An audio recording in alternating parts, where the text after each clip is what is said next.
हे दोस्तों, आज हम पढ़ेंगे श्रीमद् भगवत गीता यथारूप का पहला अध्याय का पहला श्लोक और उसका सार। तो चलिए शुरू करते हैं।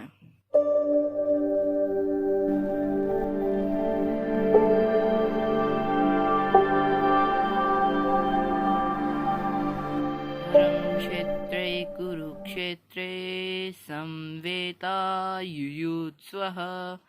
मामका पांडवाश्चैव किम कुर्वतः संजय।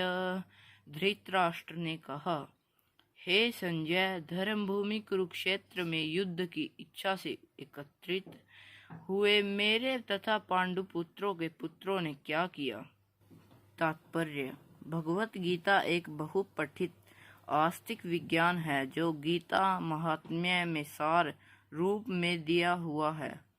इसमें यह उल्लेख है कि मनुष्य को चाहिए कि वह श्री कृष्ण के भक्त की सहायता से संवीक्षण करते हुए भगवत गीता का अध्ययन करे और स्वार्थ प्रेरित व्याख्याओं के बिना उसे समझने का प्रयास करे। अर्जुन ने जिस प्रकार से साक्षात भगवान श्री कृष्ण से गीता सुनी और उसका उपदेश ग्रहण किया, इस प्रकार की स्पष्ट अनुभूति का उदाहरण श्रीमद् भगवत गीता में ही है। यदि उसी गुरु परंपरा से निजी स्वार्थ से प्रेरित हुए बिना किसी को भगवत गीता समझने का सौभाग्य प्राप्त हो तो वह समस्त वैदिक ज्ञान तथा विश्व के समस्त शास्त्रों के अध्ययन को पीछे छोड़ देता है। पाठक को भगवत गीता में न केवल अन्य शास्त्रों की सारी बातें मिलेंगी, अपितु ऐसी बातें भी मिलेंगी जो अन्यत्र ही कहीं उपलब्ध नहीं है। यही गीता का विशिष्ट मानदंड है। स्वयं भगवान श्री कृष्ण द्वारा साक्षात उच्चारित होने के कारण यह पूर्ण आस्तिक विज्ञान है। महाभारत में वर्णित धृतराष्ट्र तथा संजय की वार्ताएं इस महान दर्शन के मूल सिद्धांत का कार्य करती हैं। माना जाता है कि इस दर्शन की प्रस्तुति कुरुक्षेत्र के युद्ध स्थल में हुई, जो वैदिक युग से पवित्र तीर्थ स्थल रहा है। इसका प्रवचन भगवान द्वारा मानव जाति के पथ प्रदर्शन हेतु तथा किया गया जब वे इस लोक में स्वयं उपस्थित थे। धर्मक्षेत्र शब्द सार्थक है क्योंकि कुरुक्षेत्र में युद्ध स्थल में अर्जुन के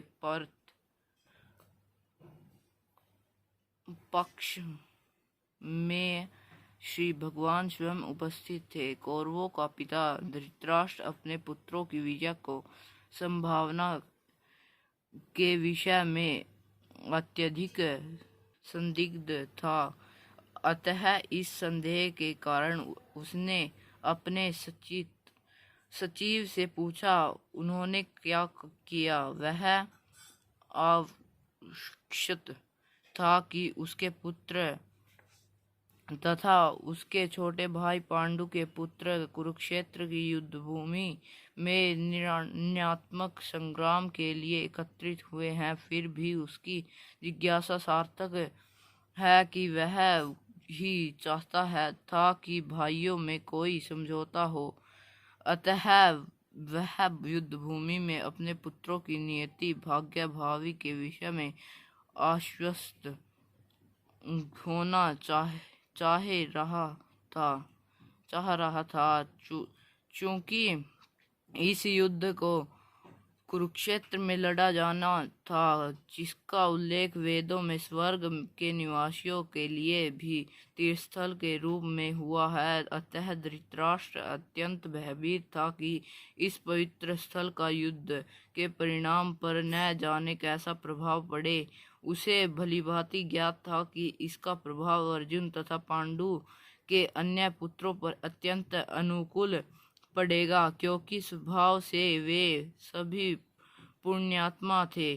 संजय की व्यास का शिष्य था, अतः उनकी कृपया से संजय धृतराष्ट्र के कक्ष में बैठे बैठे कुरुक्षेत्र के युद्ध स्थल का दर्शन कर सकता था। इसलिए धृतराष्ट्र ने उससे युद्ध स्थल की स्थिति के विषय में पूछा।